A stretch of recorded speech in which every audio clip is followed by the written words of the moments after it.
ያሸዋ ላይ ሕንፃ ሆኗል ቤቴ ያረገርጋል መሰረቴ። ጠላት ሰልጥኖብኝ ደክሜያለሁ ዛሬ ብቻዬን ቀርቻለሁ።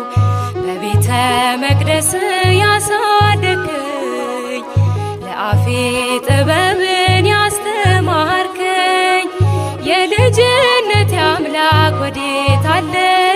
በዚያ ለማሳብ ክንዴዛለ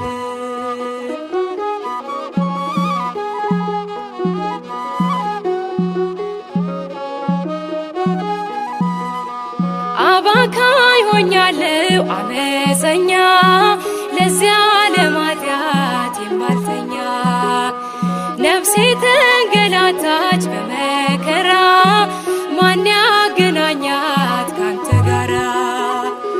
በቤተ መቅደስ ያሳደግከኝ ለአፌ ጥበብን ያስተማርከኝ የልጅነት አምላክ ወዴት